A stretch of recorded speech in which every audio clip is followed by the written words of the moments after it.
আগুন ধরাইছে আমাদের গ্রামের একটা ছেলে মাঠের ওইখানে, তার মানে কিছু জমি আছে ওই জায়গায় আগুন লাগাইলো।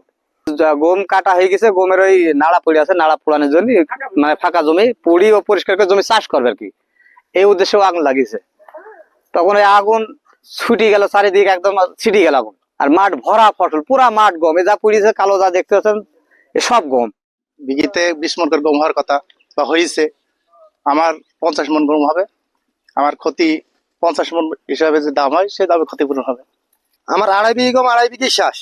আমি এক কাটা গম ঘরে তুলতে পারি না, কিন্তু আমার এক ভাই মাঠে ছিল, আমার কাছে ফোন দিল, আমি বাড়ি ছিলাম। আমি ফোনটা নিয়ে মাঠে দৌড় ধরছি, দৌড় ধরে আসি আগুনটা যখন এই সোজা, তখন আমি জামুকের ডাড়ে দিয়ে আমি ঠেকাতে পারিনি একলা। আমি বাড়ি শেষ তোমার শরীর দাঁড়িয়েছে, আগুন আমার ছিটে চলে আসছে। তারপরে গোপাল লোকর ঝোড়পাড়া রায়পুর শিমুতলার লোক আসলো, আসি কিছু কিছু বাড়ি ধরো ঠেকানো হলো। কেমন লাগে মানে আমাকে দুঃখ লাগছে, তার মানে আমাকে বুকটা ফাইটে যাচ্ছে। আমরা ওই ফল তুলবো, ওই ফলটা বেচবো, আর একটা ফল তৈরি করবো, মনে করো আমাদের তার কিছু নেই। আমরা খাবো তো আমরা ওইটা বেশি খাবো, চাইলে চাইল কিনবো, মনে করো আমরা খাবো কে এখন। আমার আছে 1 বিঘা 3 বিঘা জমি গম আছে। আমি 1 বিঘি ভুঁইর গম তুলতে পারিছি, আর 2 বিঘা ভুঁইর গম আমি আছে তোমার গম কাটা গাড়ি নিয়ে ওই উপরে ছিলাম, শুনছি যে মাঠে আগুন ধরে গেছে। আসি দেখছি আমার 2 বিঘি জমি আছে সব পুড়ি শেষ, বুঝতে পারিছেন।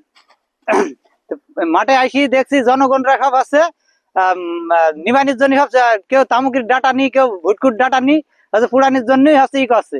আর আমি আসি আবার ফের সব জনগণকে সাথে ই করি, ধরো কিছু কিছু বাকরি বাকরি সব আছে নিবাই নিয়ে হয়েছে। এইভাবে আছে মাঠ আছে রক্ষা করা হয়েছে। ফায়ার সার্ভিস আসছিল, আসি ওনারা আমাকে মানে ই করার পরে হচ্ছে আসলো, আসার পরে তাও আছে ওই মাঠের ভিতরে একটু আগুন জ্বলছিল, কিন্তু আছে ওরা মাঠের মধ্যে নামতে পারলো না, কারণ আছে গাড়ি তো আর মাঠের মধ্যে নামাইনি যায় না। আমরা খবর পেয়েছি আমাদের হারিয়াদহ মাঠে একটি গমের অবশিষ্ট অংশ পোড়াতে গিয়ে পাশের জমিতে আগুন ধরেছে এবং বেশ কিছু ক্ষয়ক্ষতি হয়েছে। আমরা সংশ্লিষ্ট ব্লকের উপসহকারী কৃষি কর্মকর্তাকে সরেজমিনে পরিদর্শনে পাঠিয়েছি।